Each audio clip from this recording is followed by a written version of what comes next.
Nelson Nombre told us the third missile was smuggled in. Container full of weapons. They do not know we're dealing with a missile.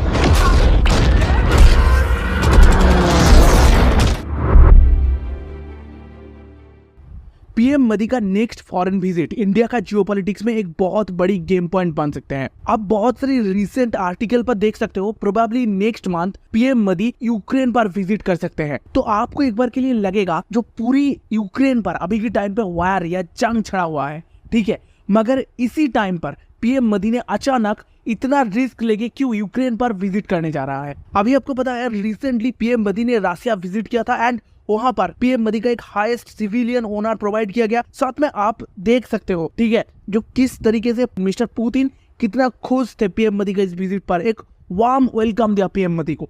मगर उसकी बात अचानक जो Russia का इतना बड़ा जंग जिसके साथ चढ़ा हुआ है, जिसके साथ इतना बड़ा डिस्प्यूट चल रहा है, वार चल रहा है, पीएम मोदी ने अचानक यूक्रेन पर क्यों विजिट कर रहा है, ठीक है। देखो इस बात को समझने के लिए ना हमको इस पूरी मसला को कुछ सेक्शन पर डिवाइड करके समझना पड़ेगा। पहला एक इंडिया यूक्रेन रिलेशनशिप, दूसरा एक बैलेंसिंग स्ट्रेटेजी एंड तीसरा रिप्लेसमेंट ऑफ नाटो, ठीक है। इन सारी चीजों को ना समझ के तभी पीएम मोदी का इस ग्रेट स्टेप के बारे में आपको समझ आएगा। फर्स्ट पॉइंट पर फोकस करते हैं इंडिया यूक्रेन रिलेशनशिप, ठीक है। देखो इंडिया यूक्रेन रिलेशनशिप की जाने से पहले एक बार आप हिस्ट्री की तरफ नजर रखिए। यूक्रेन बहुत ज्यादा पुराना कंट्री नहीं है। 1991-1992 पर यूएसएसआर का डिवाइडेशन की बात, डिस्ट्रक्शन की बात, सोवियत यूनियन से अलग होके यूक्रेन ने एक नया कंट्री के तौर पे एस्टेब्लिश हुआ, ठीक है। एंड उसकी बात अगर आप देखेंगे तो इंडिया का कोई प्राइम मिनिस्टर, कोई भी प्रेसिडेंट, किसी की बात में यूक्रेन विजिट के ऊपर कोई भी ज्यादा इंटरेस्ट था नहीं, ठीक है। अभी देखिए आज के जमाने पर अगर आप हर कंट्री का जियोपॉलिटिकल थॉट प्रोसेस और जियोपॉलिटिकल पॉलिसीज को देखेंगे या एनालिसिस करेंगे तो आपको एक चीज पता चलेगा, जो हर एक कंट्री उन सारी कंट्री के साथ ही अपना जियोपॉलिटिकल बॉन्डिंग को ताकतवर बनाते हैं,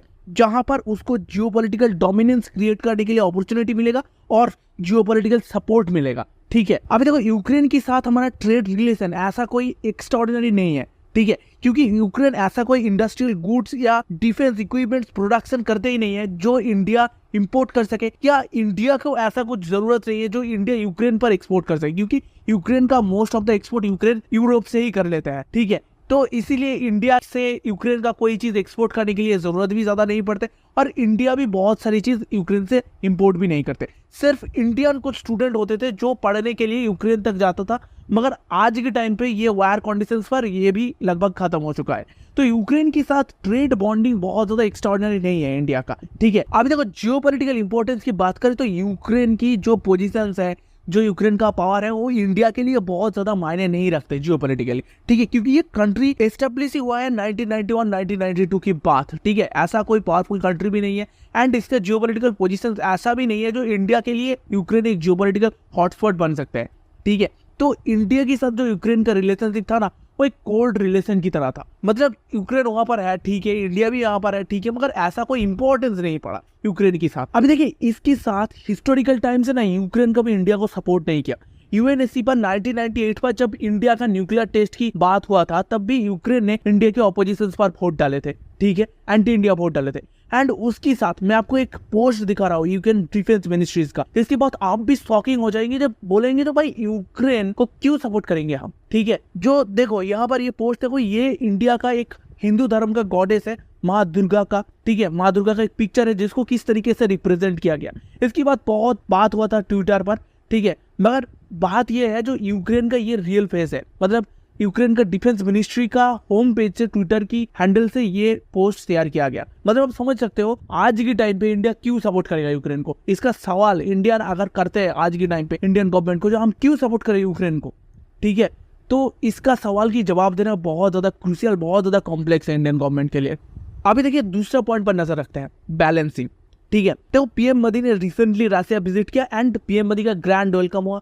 मतलब इस टाइम पर जब वार इतना लॉन्ग टर्म से चल रहा है, पीएम मोदी ने रशिया जाके पुतिन के साथ इतना अच्छे डिस्कशंस किया, बहुत सारी जियोपॉलिटिकल थॉट प्रोसेस के बारे में डिस्कशंस किया। तो इस चीज को ना यूएसए एंड यूरोपियन कंट्री बहुत अच्छे से नहीं देखते। देखो एक तरफ यूरोपियन कंट्री के अंदर आप देखेंगे फ्रांस हमारा एक बहुत अच्छे दोस्त है, उसके साथ इंडो स्पेसिफिक रीजन पर यूएसए के साथ हम क्वाड के अलायंस पर है। तो एक बात तो क्लियर है, जो हमें यूएसए एंड यूरोपियन कंट्री को जरूरत है, लगभग चाइना को काउंटर करने के लिए तो जरूरत है ही। अभी जब पीएम मोदी ने रशिया विजिट किया तो उसकी बात ना कि यूरोपियन कंट्री और यूएसए के अंदर एक बहुत ज्यादा क्रूशियल डिस्कशन चलने लगा। ठीक है, जो पीएम मोदी के साथ रसिया का यानी इंडिया के साथ रसिया का जो रिलेशन है वो दिन दिन बढ़ते जा रहा है। तो जो यूएसए इंडिया को इंडो स्पेसिफिक रीजन पर सबसे बड़ा पार्टनर मान रहा है, तो उसी थॉट प्रोसेस पर बहुत ज्यादा चोट पहुंच रहा है। ठीक है, एंड जो हमारा फ्रांस एक बहुत अच्छी दोस्त है। ठीक है, देखो क्लियर बात है, हम हमेशा ना उस जयशंकर जी का वन एंड ओनली टैगलाइन को यूज नहीं कर सकते, जो Europe problem is not the problem of world.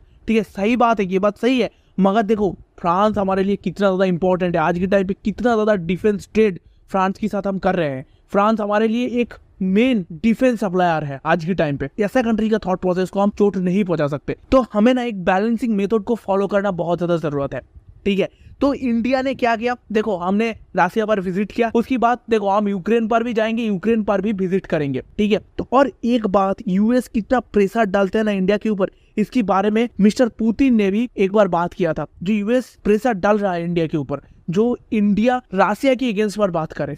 ठीक है, अभी देखो इसलिए कुछ ऐसा आर्टिकल भी मिलेगा जहां पर कहा जा रहा है India and prime minister Modi ने यूएस के प्रेशर में आके यूक्रेन विजिट कर रहा है। मगर देखो रियलिटी ना ऐसा नहीं है। आप समझ सकते हो, जब यूक्रेन वार में जूझ रहा था, पूरा नेटो मतलब European country and USA India के ऑपोजिशन पर बात कर रहा था। जब इंडिया रसिया से ऑयल खरीद रहा था, तब इंडिया किसी का नहीं सुना। तो आज शायद इंडिया यूएसए की प्रेशर में आके यूक्रेन पर विजिट करेगा, इतना आसान है। इंडिया के पास स्ट्रॉन्ग जियोपॉलिटिकल पावर है आज के टाइम पे। तो इंडिया ऐसा नहीं है जो यूएसए की प्रेशर में आके कोई फॉरेन कंट्री पर विजिट कर लेगा, ठीक है, और अपना फॉरेन पॉलिसीज को चेंज करेगा, ऐसा सच नहीं है। इंडिया के पास एक जियोपॉलिटिकल विजन है यूरोप को लेके एंड एशिया को लेके, जिससे इंडिया एक वर्ल्ड लीडर बन सकते हैं। एंड इसी थॉट प्रोसेस को आगे बढ़ाते हुए इंडिया ने पहले बार यूक्रेन विजिट कर रहा है एक ऐसा कंडीशंस पर, and prime minister Modi has done great step. आपको मैं समझा रहा हूँ तो किस तरीके से इंडिया ने नाटो को रिप्लेस करके यूरोप एंड एशिया के अंदर एक ब्रिज बनना चाहते हैं, एक रिलेशन ब्रिज बनना चाहते हैं। ठीक है, जिससे इंडिया एशिया एंड यूरोप के बीच में एक अच्छे रिलेशन तैयार करके एक पावरफुल स्ट्रॉन्ग बॉन्डिंग को क्रिएट कर सकते हैं। अभी देखो जो नाटो कहते थे we are the most powerful organisation of the world, हमारी सब पूरी यूरोपियन कंट्री है, यूएसए हमारा लीडर है, कोई ऐसा है ही नहीं इस दुनिया पर जो नाटो के ऑपोजिशन पर बात कर सकते हैं। ऐसे जो फेज नाटो दिखाते थे, यूक्रेन वार की बात मतलब यूक्रेन पर अटैक की बात रसिया का, ये फेज पूरी तरीके से खत्म हो चुका है। मतलब रसिया ने दिखा दिया वो क्या कर सकते हैं और नाटो की सच्चाई क्या है। एंड मैं एक बात ना आपको गारंटी कह रहा हूँ, अगर रसिया चाहेगा, बेलारूस, पोलैंड, इन सारी यूक्रेन के आसपास वाले जो कंट्री है जो यूक्रेन के साथ बॉर्डर शेयर करते हैं, उन सारी कंट्री पर भी कैप्चर करने चाहेगा। तो रसिया ने एग्रेसिवली ग्रो किया तो उन सारी कंट्रीज पर भी कैप्चर हो जाएगा।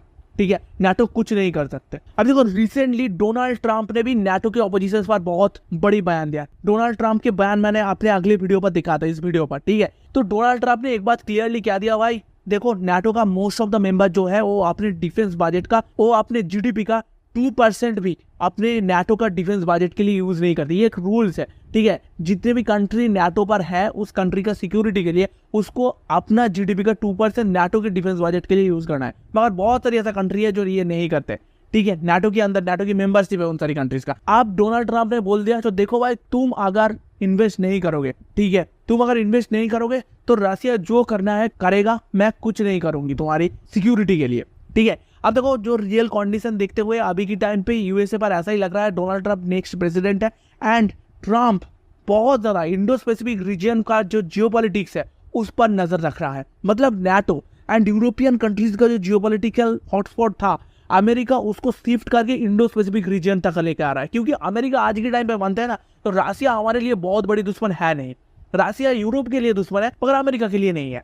ठीक है, अमेरिका के लिए जो सबसे बड़ा दुश्मन है वो आज के टाइम पे है चाइना, और उसको काउंटर करने के लिए अमेरिका को इंडिया को अलायंस बना के क्वाड के साथ मिल के इंडो स्पेसिफिक रीजन पर अपनी ताकत को बढ़ाना चाहिए। एंड डोनाल्ड ट्रंप इसी रीजन पर ही अपनी फोकस बढ़ाते जा रहा है, और शायद फ्यूचर में अमेरिका का जो नेक्स्ट अपकमिंग प्रेसिडेंट होगा वो डोनाल्ड ट्रंप हो, कमला हैरिस हो, दैट्स नॉट मैटर, मगर अमेरिका का सबसे ज्यादा नजर इसी रीजन पर ही रहेंगे। तो जो नाटो का रीजन था उस रीजन पर अमेरिका का नजर हटेगा तो नाटो वीक होते जाएंगे। यूरोपियन कंट्री इसी टाइम पर क्या करेगा, यूरोपियन कंट्री एक ब्रिज पर भरोसा करेगा जिससे रसिया के साथ यूरोपियन कंट्री का जो रिलेशन है वो अच्छे से बने रहे, और उसका ब्रिज एक ही है, वो है इंडिया।